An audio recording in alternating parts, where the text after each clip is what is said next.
Abyssal Murmurs. Lately, I've been trying to send you stories every day, but I feel like a large number of people who have signed up almost never come back to listen to the stories. I don't know where that is. Make you unhappy. I hope to receive comments and suggestions from you. And if you find the video good, please give me a like to give me more motivation. For those who have not yet subscribed, don't forget to click the subscribe button and press notification bell to wait for the next story. Now let's get into the story. Story 1. I'm currently a freshman in college. I came home this past week for a funeral, but let's backtrack a little. My senior year in high school, I was in the library during study hall doing some computer science work on the computer, since my laptop at home didn't have JTrader on it. Anyways, this boy who was in my class sat next to me, since those two computers were the only ones with GCreator. He was a really tall, very pale boy. He had long black hair that covered one of his eyes.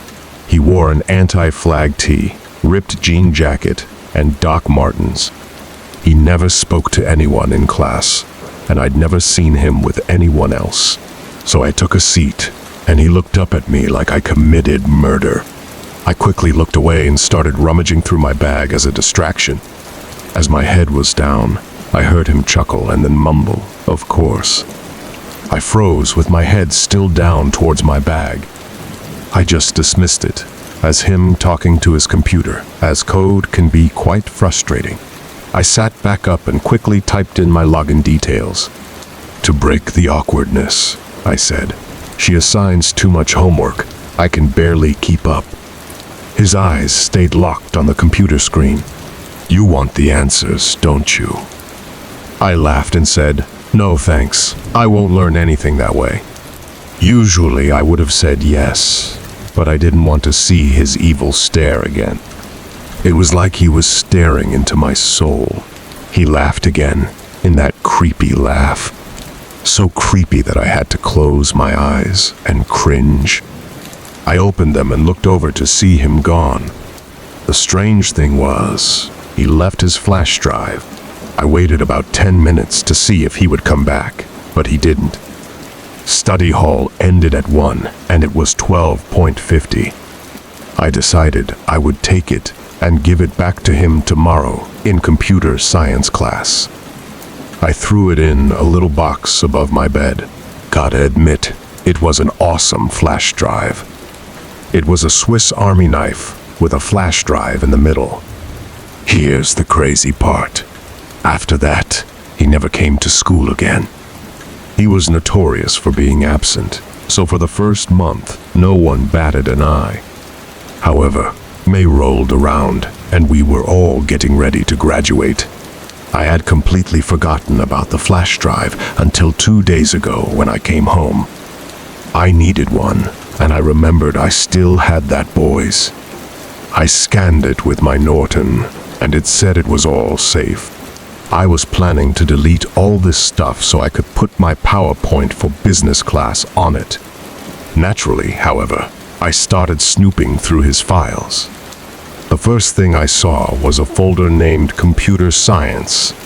I opened it, and all the answers to every assignment was there. I thought, damn, maybe that's why he left it, so I could copy off of him. Maybe because he knew he was never coming back. I went back, and the second folder was music.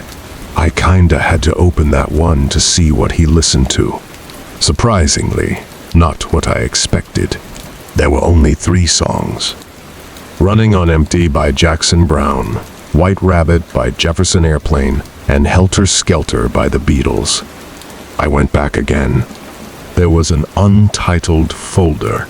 Inside it was a P literature. There were a bunch of essays and various junk. There was one called The Best at Doc. I opened it, and it was merely a 10-page document of notebook pages filled entirely with his first and last name, handwritten.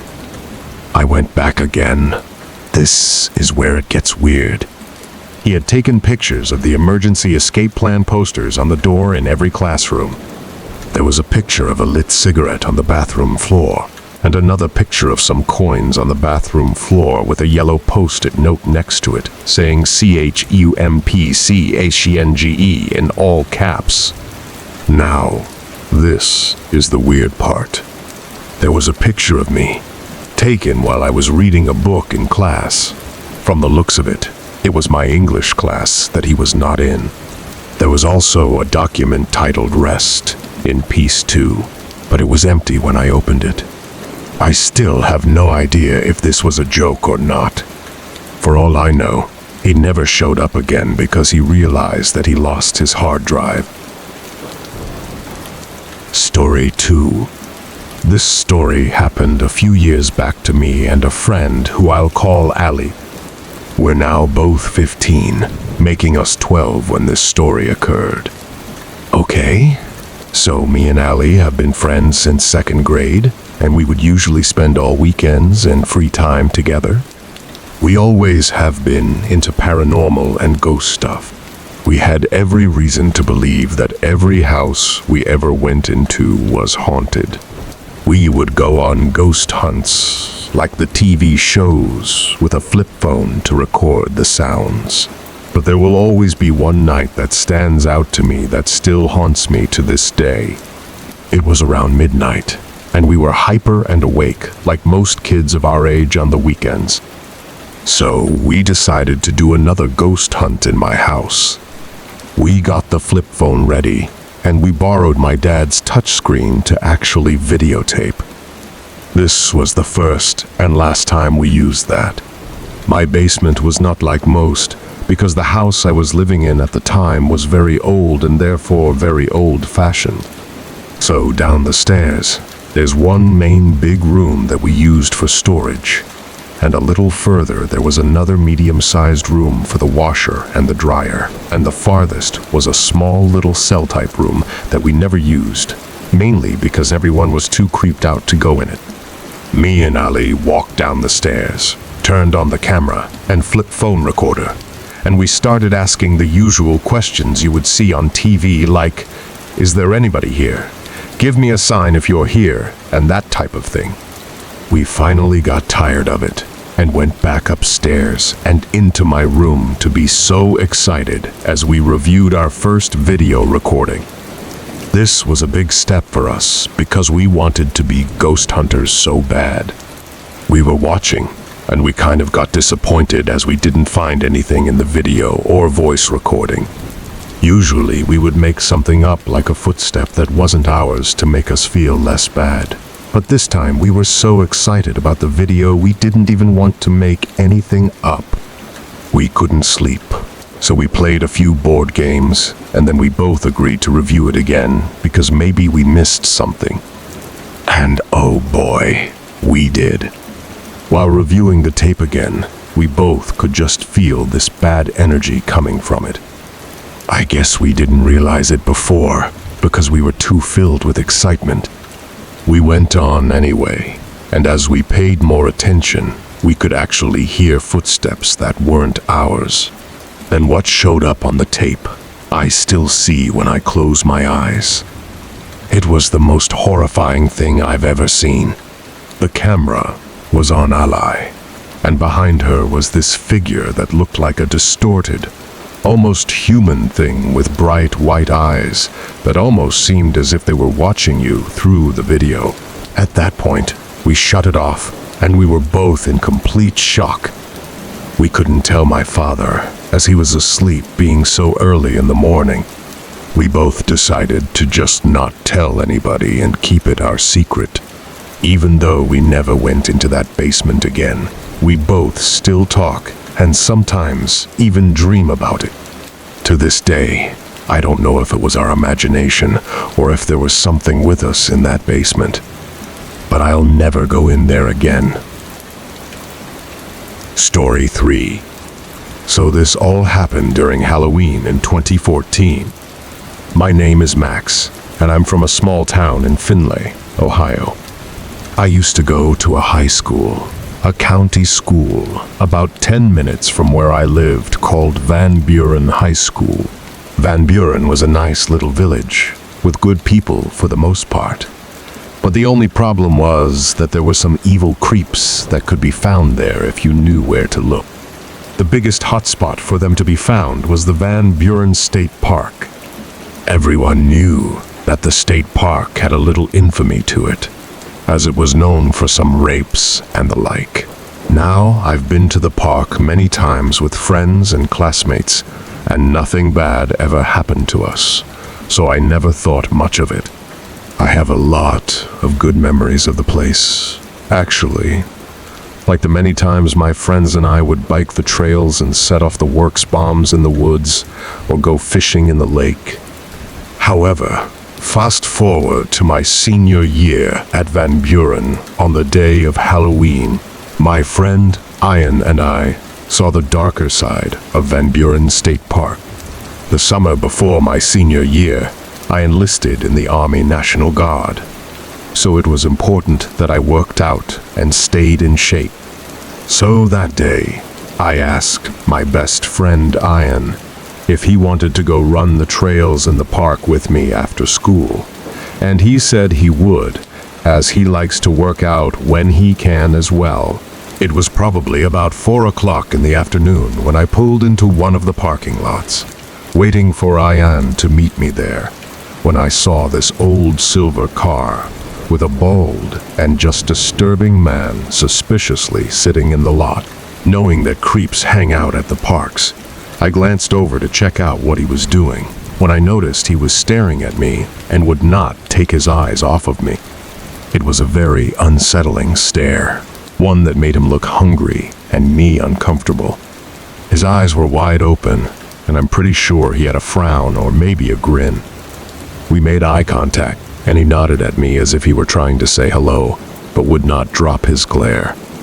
I nodded back but broke eye contact, since I was pretty uncomfortable. However, I noticed out of the corner of my eye that he was still staring. At this point, I had enough, and I sped out of there and pulled out of the parking lot. But when I looked in my rear-view mirror, I saw he was following me. This made me floor my gas pedal, and I sped to my high school parking lot, where I lost him. I called Ian and told him that I was at the high school and that he might have to deal with this creep alone, and then my stomach sank. I got a text from Ian saying here, so I made my way back there, and sure enough, right when I pulled in, I saw Ian's car, and 2 spaces away was the scary bald guy in the silver car still staring. I nodded to Ian for him to follow me in his car to a different parking lot at the park, and we made our way over there. We were safe, or so we thought, and got out of our cars to walk down the hill to check out the trails before we ran them. I don't really like to run with items in my pockets, so we began to walk back up the hill when we saw that old silver car circling in the lot, looking for us. At the angle we were at on the hill, he must not have been able to find us, although we could see him. We waited a few minutes before walking up the hill, because we figured the 2 of us, who were athletes, could take on this one guy. As we reached the top of the hill, he was gone. Feeling pretty safe, Ian and I decided to still run the trails, but I made sure to grab a rock to use as a weapon for my own peace of mind, in case we would run into the possible rapist or killer in the woods. I'll never know the man's intentions, but given that place's notoriety and his disturbing look, it couldn't have been good. Nowadays, I've graduated Van Buren, and I am an infantryman in the National Guard while attending Bowling Green State University. Sometimes, when I go back home to visit, I like to go for drives at night, and sometimes I like to check the state park just to see what monsters lurk there. I'm always armed with a knife, and I'm in good shape, but it still makes me uneasy. I'm sure one of these days I might encounter something like that again, but I'm not stupid or crazy, because as soon as I do, I'm hightailing it out of there once again. So as for anyone else, make sure that if you go camping or hiking at state parks, that you are somehow armed, no self-defense, and never go alone. Story 4. In my room next to my bed is a big storage closet. It doesn't have a regular door like you would expect. It's a kind of big square door without a knob that just comes off when you grab it by the edges. So rewind to several years ago when I was 19. I remember the first time it happened. I went to sleep and woke up in the morning to find that the door had been opened and was leaning on the wooden edge of my bed. Now, this wasn't the strangest thing ever, as it had happened in the past. After all, there were no hinges or anything holding the door in. I pushed the door back into the wall and got ready for school. The next night, I woke up around 4 in the morning. I could have sworn I had woken up to a noise. I sat up and looked around my room in the dark and noticed the door was leaning on the edge of my bed again. Now I was concerned that the edges to the hole in the wall were starting to chip away and the door could no longer fit as tightly as it used to. I left it that way overnight and fixed it in the morning. The following night, I was having trouble sleeping.